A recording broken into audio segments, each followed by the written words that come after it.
Hey girl, and welcome back to my channel. If this is your first time joining, I'm Andrea. I'm an artist, entrepreneur, and owner of Coco Michelle Illustrations, and I create content to inspire, educate, and motivate girls just like you. So if you want to hear how to grow organically on the gram, then stay tuned.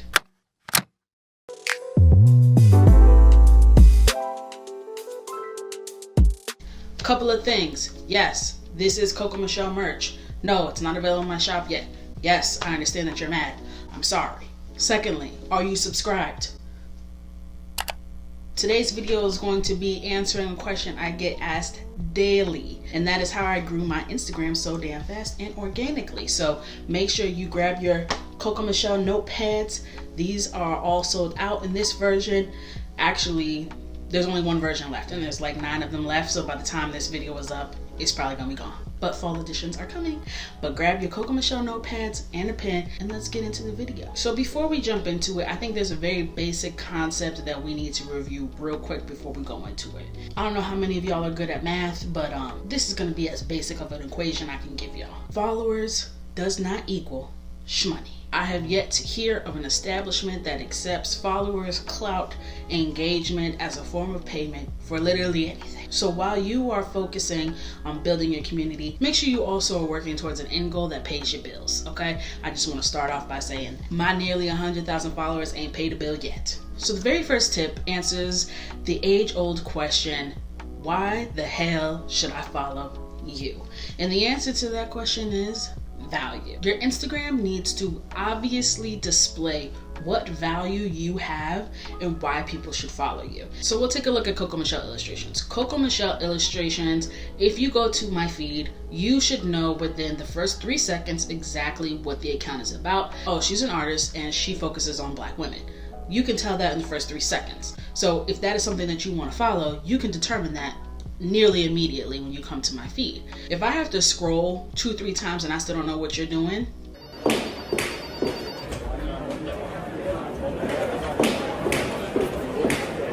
I'm out the door. So you have to be offering value. And value doesn't necessarily mean incentives. Incentives are a great way to get a little boost in your engagement and get some more followers, but that is not something that you want to abuse. So for instance, for me, I've done giveaways in the past. I've done free custom illustrations. I've done partnerships.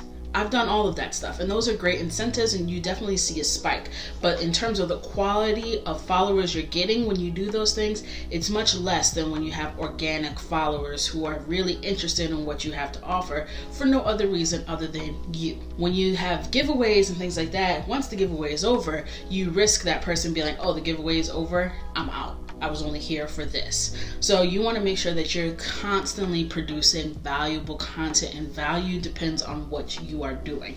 But it has to be something that serves a purpose, because people want things that serve themselves. My second tip is building a community. That is way different than getting followers. We don't want all the followers. We want the right followers, because actually having a whole bunch of followers who don't really care about you or what you create will work negatively against you, because Instagram is going to see your audience as disengaged. And if they're not engaging in your content because they're just following you for vanity reasons, your content's reach is going to be diminished. You need to identify your target audience. Who is it that you want to be within your community? Think of it like a physical community. If you had a neighborhood and had all of these houses and all of these streets, who are the people you want to live there with you? Who are the people you want to be your neighbors? Who are the people that you want to invite to dinner? Those are the people that you should be trying to connect with. But also, it's very important, no matter how big or small your audience is, your number one priority should be serving the people who are already riding with you. It's easy to get distracted by the thought of attracting more followers and neglecting the followers you already have. But what you have to remember is, if you're neglecting the people that are already here, they're gonna leave, and then you're not gonna grow. Because for every follower you gain, you're losing 2. because you're not paying attention to your core audience, who are the people who are already in. You don't want to do anything that's going to damage that relationship, so make sure that that is your number one priority. As time goes on and you start to find patterns in the people who are following you, people who are engaging with you, really take that and hone in on that and be as specific as possible. This is called niching down. When you start to identify what your niche is, that's when the momentum starts to build, because Instagram is going to understand that this is the audience, this is what they look like, and they're going to start pushing your content out to those people. If you can really niche down and create content that's specific to that audience, Instagram will start to push your content out in front of them, because the algorithm will recognize that that is the follower that you're trying to attract. And if your content is good and relatable and understandable to that customer, then you will start to have that conversion, and Instagram will reward that conversion with additional reach. So the algorithm, trust me, I hate the Instagram algorithm. I want to fight Instagram's algorithm. If I catch Instagram's algorithm in the street, it's on site. There's no bigger hater of the algorithm than me, but you have to play the game. Instagram is not a platform that's here just for kicks and giggles. Instagram is a business, and they have objectives that they're trying to reach. If your objective is not helping them reach their objective, they're not helping you out, sis. They're going to put you on the back burner with the rest of them. You need to be saying, Instagram, I hear you, I see you. If Instagram wants people to stay on their platform longer and engage with their content, I will create content that will do that for you. So you should push my stuff out to more people. And that's how you increase your reach. Biggest takeaway is make content that is not for everyone. I know that sounds counterintuitive, but make it specific. So the person who you want to see it will immediately know that it was for them and be more likely to engage with your content, and therefore increase your reach, your followers, etc. Okay? Are you listening? Okay, I was just checking because you was getting real quiet. All great. Hello. My next tip is to create shareable, savable content. This tip is actually the thing that completely changed my Instagram game. Once I figured out this hack, I saw my numbers literally skyrocket. We all love the warm and fuzzy feeling that we get when somebody likes or comments on our post. But what the real gold mine is when someone shares or saves your post. Here's why. The thing that we're all chasing after in Instagram is reach. We want our content in front of as many people as possible. So if you have 50,000 followers, maybe 20 to 25,000 of them will see your post on any given day. So your goal is to increase that reach as much as possible so that you are reaching 50,000 people, even if most of those people don't follow you already, because that gives you an opportunity to acquire new followers. And the best way to do this, which I think is actually better than hashtags, is shareable content. If you can create something that gets shared 10 times, 50 times, 100 times, 1,000 times, that's literally how much you're multiplying your reach by. For example, if I post something and it only shows up to about 20,000 of my followers, if I get 100 people that share that, and their audience sizes vary from 200 people to 15,000 people, and they share this, whether it be via DM or on their story, which is the real gold mine, you're literally connecting with their audience. You literally have entered a portal where you're getting in front of not only your audience, but your audience's audience. That is hands down the best way that you can increase your reach. And the thing is that depending on the kind of audience you have, a lot of times their followers are also your target audience. You're going to get in front of people who would actually be interested in the things that you create. So the number of followers your followers have is not as important as how engaged their audience is, and if their audience is the same kind of person that they are. So all you have to do is focus on creating things that are shareable. All I have to do, that doesn't seem easy. You're right. It's not.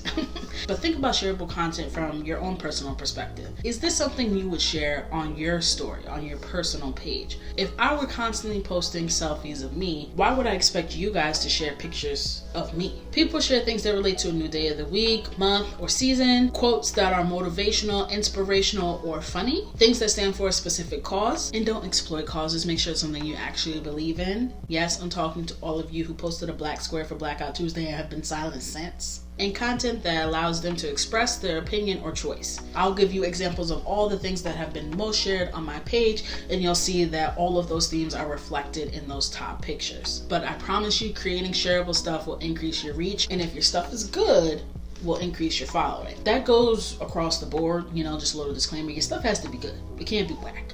If your stuff is whack, if you're not putting effort, if you're not putting time, if you're not doing the research, none of this is gonna work. It doesn't matter what your reach is, if you get in front of the right people. If your stuff is whack, like objectively whack, you're not gonna grow. And I'm not talking about like skill level, like if your art is not on Van Gogh level, then sat down. Like, I'm not talking about that. I'm talking about the effort, the quality. Like, are you putting in your 110% effort to make sure that this stuff is as good as you are capable of making it at any stage?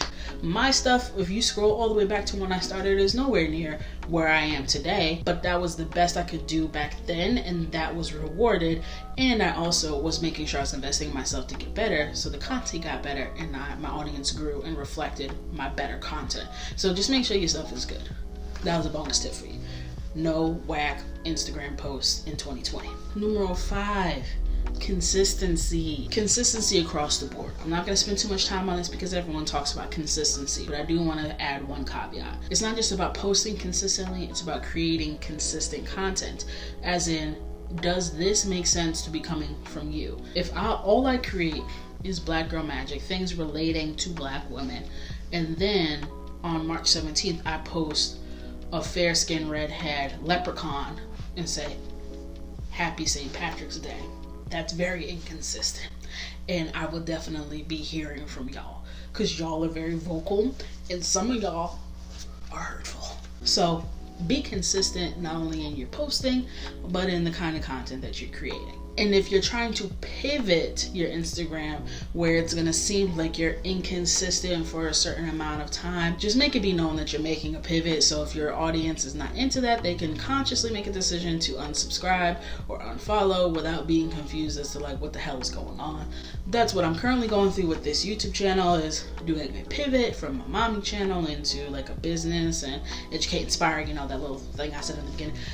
That's a pivot. That's a pivot where I'm consistently creating content that is inconsistent with what I used to post. But I digress. The next one is all about engagement. Engagement goes back to being on Instagram's good side. Instagram's number one priority is to create an environment where people want to spend their time. So you creating content that is engaging is going to make it so Instagram likes you more than the others. What are the different ways you can engage with your audience? Obviously, responding to comments. That's the one that everyone talks about. So if you get comments on your post, try and respond back to them. Try and use complete sentences, as many words as possible without sounding like T.I. People need to take into consideration that hip-hop traditionally has always been a reflection of the environment the artist had to endure before he made it to where he was. You just want to show Instagram that you're putting a thoughtful response back and not just emojis. I get a lot of comments on some of my posts, so the most efficient answer sometimes is to only respond in emojis, and I understand that that is not the most engaging and it's not getting me as many points in Instagram's eyes, but I'd rather have some sort of response than no response. But whenever possible, really engage and have some dialogue with your followers in the comments. Instagram really enjoys that. Another way to get some really good engagement brownie points is utilizing your stories. Instagram has really started to put a lot of weight on using stories and how much you're engaging with your audience. The more views that you're getting on your stories, the more engagement, the more replies, reactions, all of those things work in your favor. So when you are ready to post in your feed, your stuff is more likely to pop up to the top of those people who were super engaged with your stories. So definitely make sure you're posting in your stories pretty much every day. I don't post on my feed every day. I used to. It's overwhelming and it did not benefit me, but I do try and post on my story every single day. Even if you're reposting something that somebody tagged you in their story, that definitely counts. And make sure that you're responding to your DMs. I get so many DMs, so I can't respond to all of them, but I try my very best to respond to many every single day. And yes, Instagram is watching how you're engaging your DMs. So this sounds a little big brotherish, but you already know the feds is watching, and Instagram is too. And my last tip is, thank God, because my husband and my son just walked back in from playing outside, be resourceful. You have the World Wide Web at your fingertips.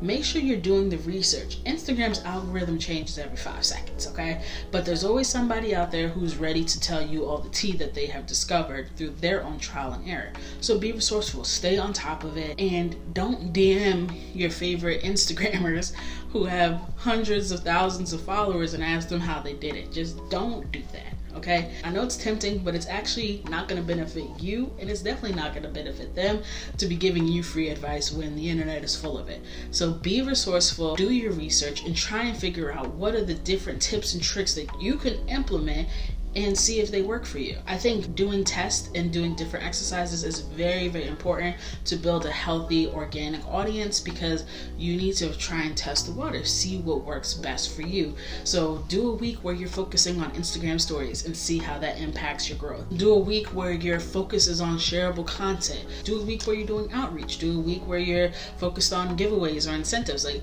do all these different tests to see how they work, and then find the right mix. What is the ratio?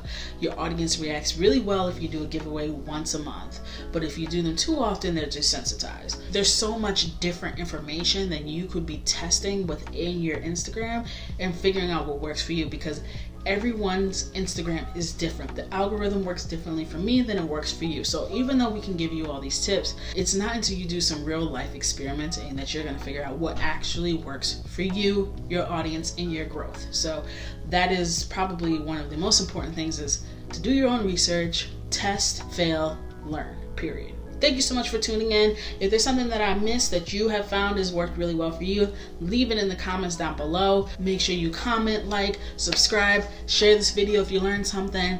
Your girl is trying to pivot, as I mentioned earlier, so I'm trying to attract that audience who's trying to grow and be fabulous and inspire other girls just like you. So thank you so much for tuning in, and I'll see you in the next one.